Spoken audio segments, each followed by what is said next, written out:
1 Corinthians 12, God gives the most profound giftings in people and places we least expect. This is 1 Corinthians 12. In those members of the body we think to be less honorable, on these we bestow greater honor.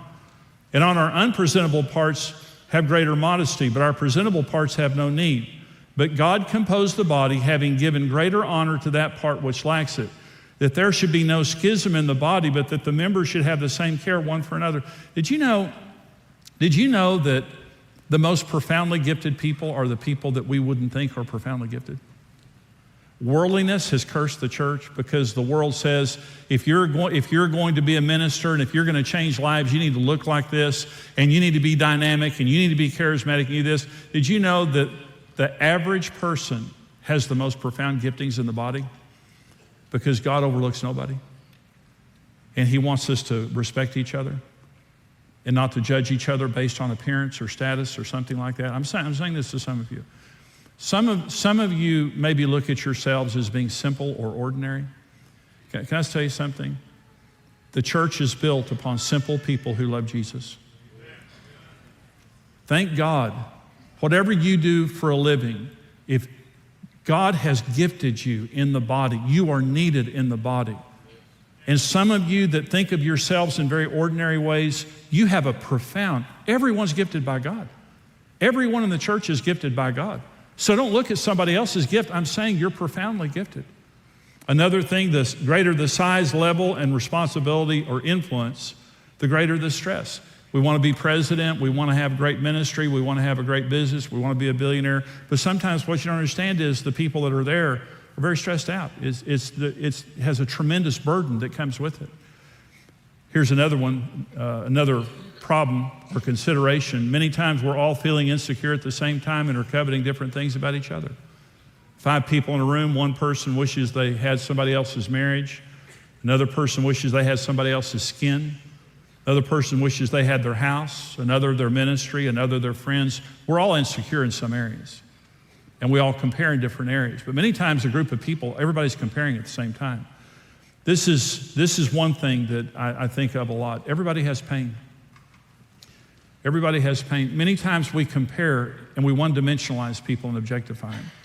And we don't understand that everybody has pain. I had a friend that I knew in Amarillo, and I worked out with him for years.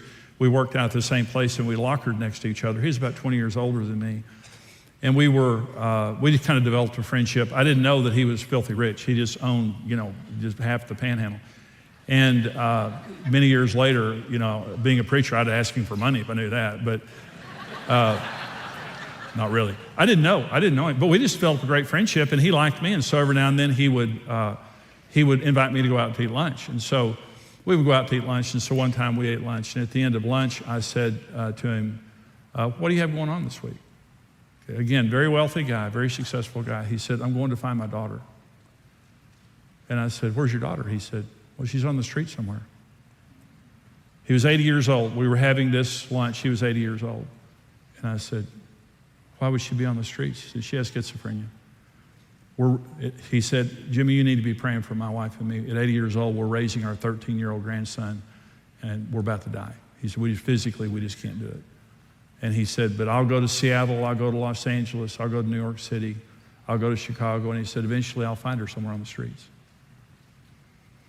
It's easy to drive by somebody's house or look at someone and just to think, I wish I looked like them, I wish I had their house or whatever, but you have to take their pain.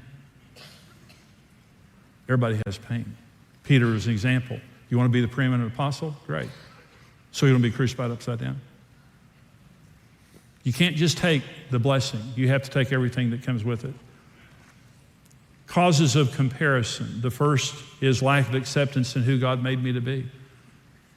Matthew 22 says, love your neighbor as you love yourself. You have to love yourself in order to love other people. You say, well, why should I love myself? Because God made you. You're not an accident. You are the creation of God, and you are a miracle. You're created in the image of God.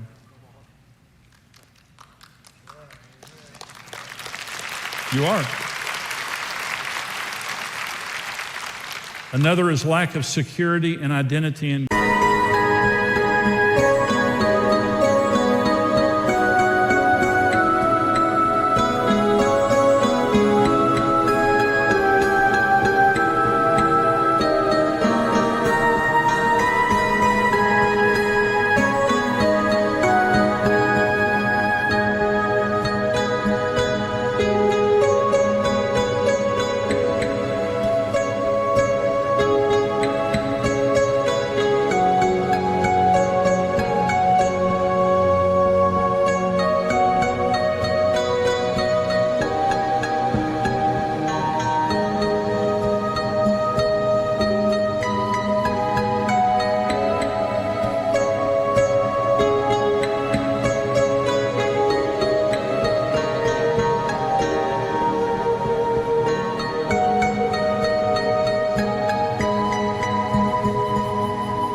It's seeking security through people or through society or through status. Jeremiah 17.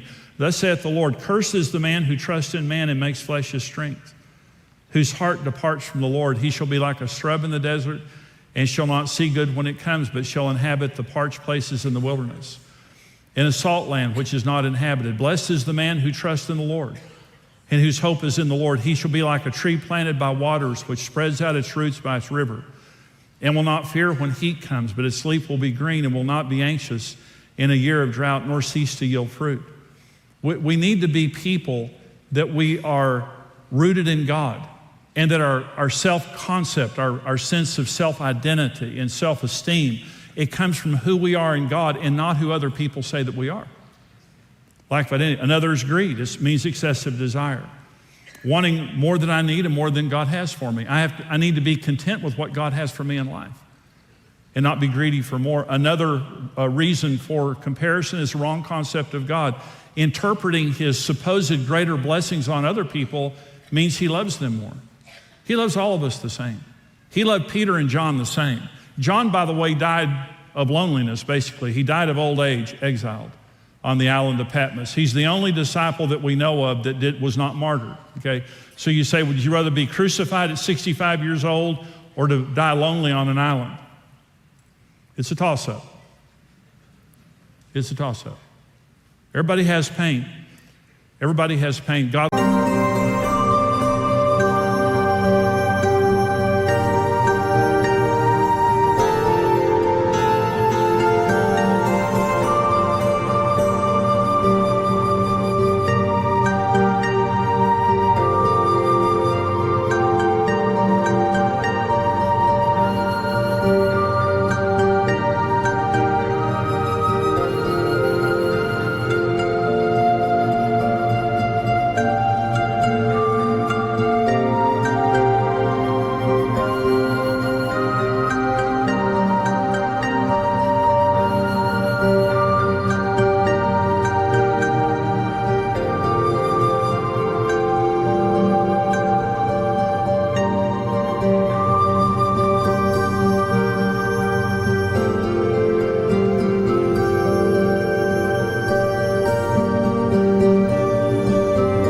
loves all of us the same. Don't ever look at somebody else's body.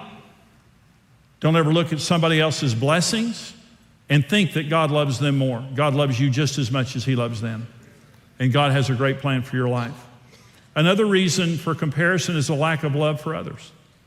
Agape versus phileo. You say, well, why would Peter want to know that John was going to suffer like him? Pettiness and lack of love. If you really love someone, you want something good for them.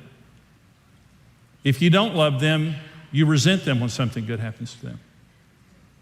Another is covetousness. Covetousness means to desire wrongfully, inordinately, or without due regard for the right of others. In other words, it's a boundary violation. Jealousy and envy is another one. Jealousy means feeling resentment against someone because of that person's rivalry, success, or advantages. Envy, a feeling of discontent or covetousness with regard to another's advantages, success, or possessions. And here's a way to look at jealousy and envy. Jealousy is generally about people. Envy is about things.